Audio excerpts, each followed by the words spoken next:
Paulo, eu acho lamentável, sabe? Tudo isso, esse excesso de ficar mexendo na lei que já tá posta, né? Por isso que eu me considero muito conservadora nessa parte, sobre conservar a lei boa, né? Conserva, deixa do jeito que tá. Mas aqui no Brasil, a gente tem isso. Em cima de uma lei, é uma jabuticaba, é uma legislação que entra para beneficiar uma futura eleição, enfim. E vai se colocando coisas. E qualquer código que você pegar no Brasil hoje, é impossível do cidadão ler, entender, saber com que ele está lidando, quais são os direitos, quais são os deveres dele. Isso é da Constituição até as normas mais simples ali, que deveriam ser mais simples.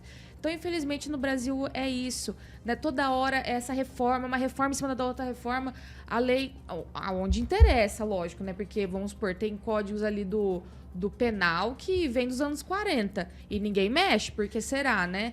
Coisas que já foram muito superadas. Mas, nesse caso, quando convém, é uma emenda atrás da outra, uma reforma atrás da outra, e a gente nem sabe o que pode e o que não pode. Mas eles que trabalham com isso, eles sabem muito bem e vão se safando das coisas. Então, infelizmente, é isso. Hoje, se você pegar a legislação brasileira, eu nem sei se a gente fica querendo uma piscina aqui dentro do nosso estúdio de tantos papéis e tantas normas que ninguém sabe, mas aí esse pessoal se utiliza de uma brecha e outra para se dar bem.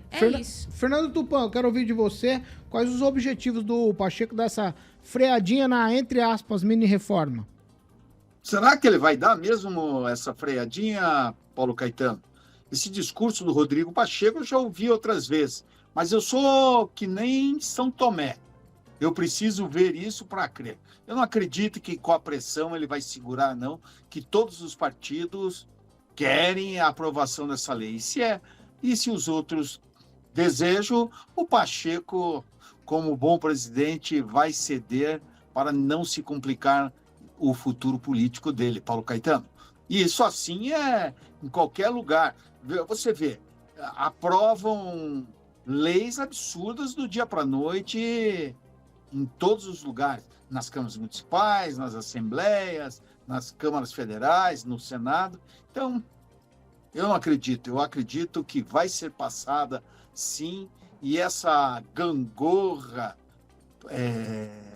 eleitoral vai continuar ainda por muitas e muitas décadas. Paulo Caetano. Vamos lá, Luiz Neto, sua vez.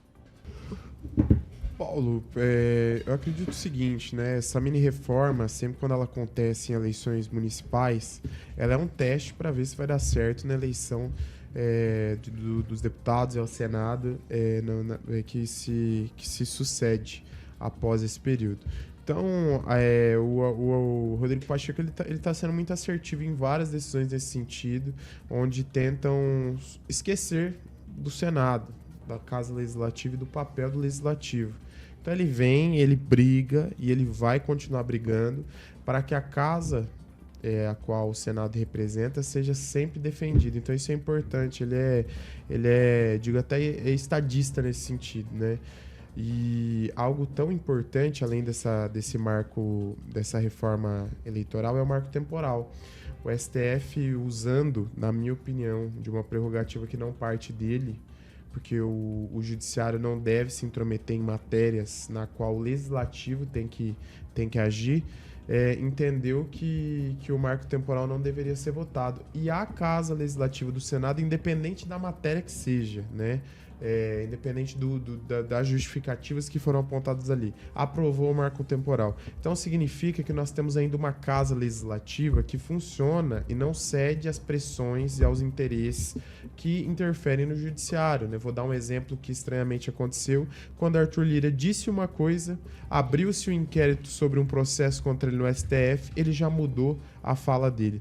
Então acredito que a gente precisa refletir em relação ao nosso judiciário e começar a acompanhar e cobrar. Político e figuras públicas, quando são questionadas, eles tomam muito mais cuidado nas suas ações. Então, o presidente do Senado muito coerente e temos que valorizar aí a força que o Senado representa.